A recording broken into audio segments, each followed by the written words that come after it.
অনুরোধ জানাবো এমন কাজ কেউ করবেন যে মুহূর্তে আপনাদের মধ্যে কেউ কেউ কোনো বিভেদ সৃষ্টি করে দলকে ছোট করার চেষ্টা করে।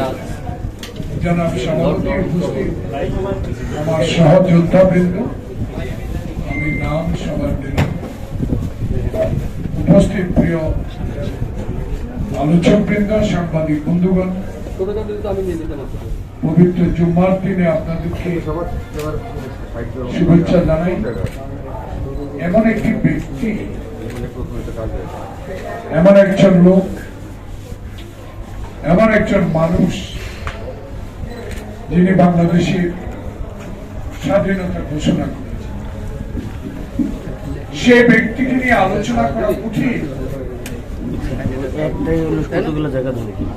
আমার ওলামা দলের সদস্য সচিব একটু বড় কষ্ট পেয়েছেন। আমি জানি উনি অনেক কিছু জানার চেষ্টাও করেন। এই ব্যক্তিটি ছিলেন সমাজের সকল মানুষের গ্রহণযোগ্য একজন ব্যক্তি। সেনাবাহিনীতে চাকরি করেও বাংলাদেশের পাকিস্তানি বাহিনীর পূর্ব পাকিস্তানের উপর অমানসিক নির্যাতন,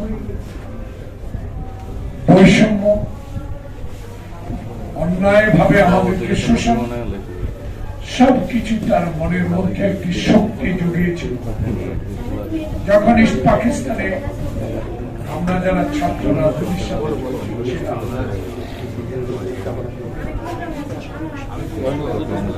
তারাও দেখেছি আন্দোলন কারা করেছে, আন্দোলনের বিষয়বস্তু কি ছিল, সেই বিষয়ে আমি শুধু এইটুকু মনে করতে চাই,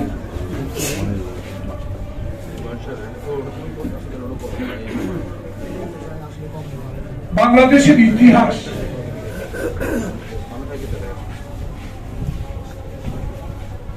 যদি সত্যি হয় তাহলে শহীদ জিয়ার স্বাধীনতার ঘোষণা যা ইতিহাসে লিপিবদ্ধ আছে তাও সত্য।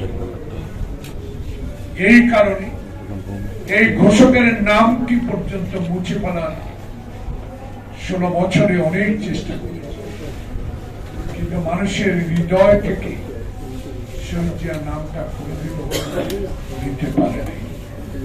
পাথর ভেঙে ছবি ভাঙ্গা যায়, মনের হৃদয় থেকে কারো নাম মুছে ফেলা বড় কষ্ট। শহীদ প্রেসিডেন্ট জিয়াউর রহমান